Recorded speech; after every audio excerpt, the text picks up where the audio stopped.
learned as kids stick with us. And often they have the faces of the people that we love and admire all over them. Their guidance, their sayings, their rules, they're still in our heads. We were taught to be kind, to trust each other, and to treat each other nicely in that sandbox. And that guidance, those rules, are some of the most important that have guided us throughout all of our lives.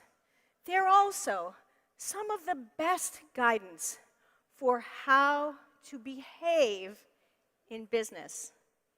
The beloved companies grow by living those lessons. They get rid of practices that might inhibit employees' ability to deliver care or prohibit their ability to act in good conscience.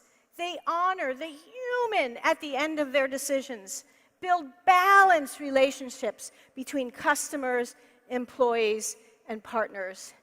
After Indra Nooyi was named the CEO of PepsiCo, she went back to India to visit her mother.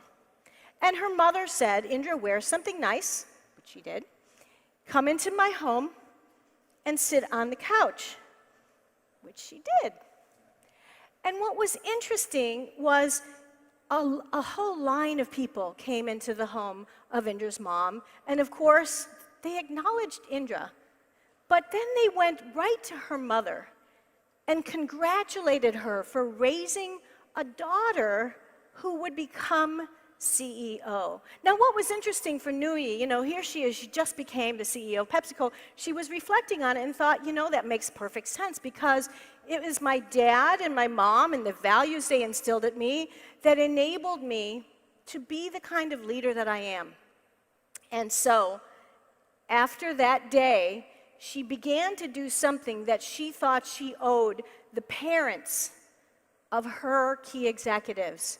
She handwrites a letter to the moms and dads of each of her top leaders saying, thank you for the gift of your child to the company.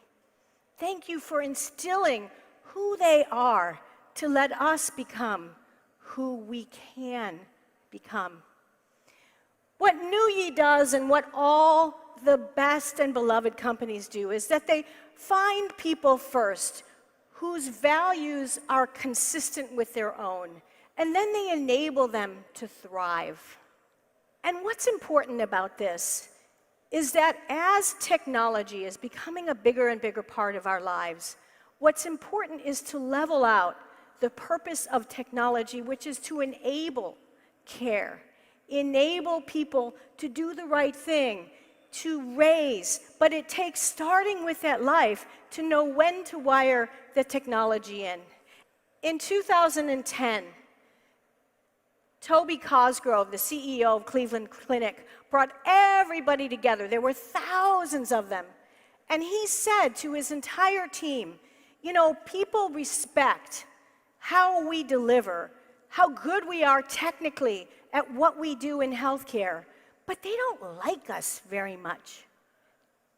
And so what they did were 3 key actions back then, and that's really the purpose of this book for me as a gift to you, is that there are simple things that we can do.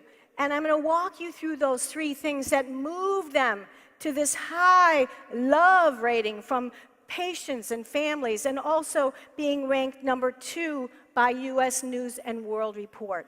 Number 1, they created a very simple no passing rule.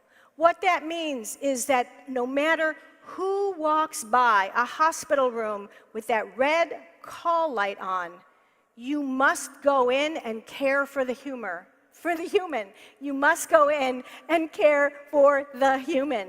It doesn't matter if you're a florist or a tech or whatever your job is, you are given permission to stop and take care of the life.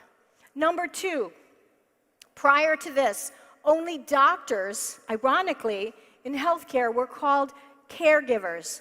Now on everybody's card and job description, they have caregiver in their title.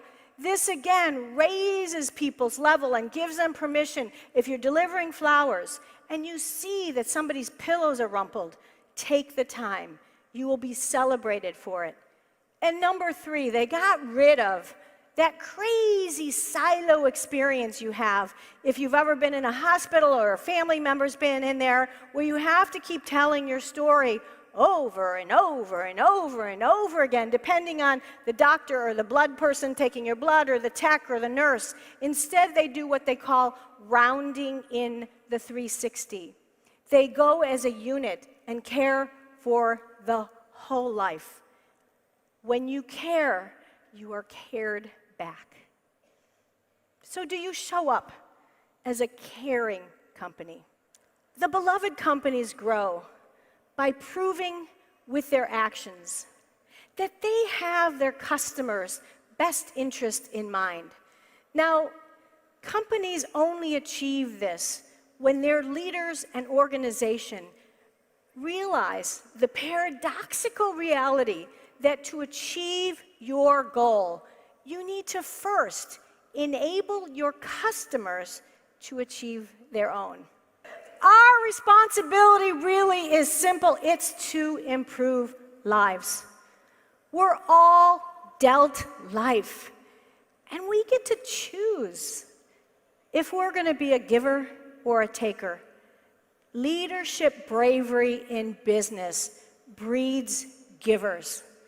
Peoples whose personal behavior earns admiration, human and financial prosperity, and yes, growth. How we choose to correct something that goes wrong, how steadfast we are in delivering the goods, ensuring quality, and giving our people what they need sends a signal to our customers, to our employees, and to the marketplace about who we are and what we value. So choose. Choose to enable employees to bring the best version of themselves to work. Choose to get rid of the soapy moments that make us crazy. Choose to start with the life. Choose to create a balanced relationship between your customers and your employees and partners where both sides win.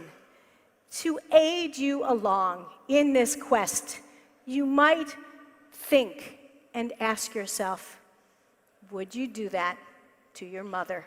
Thanks, everybody!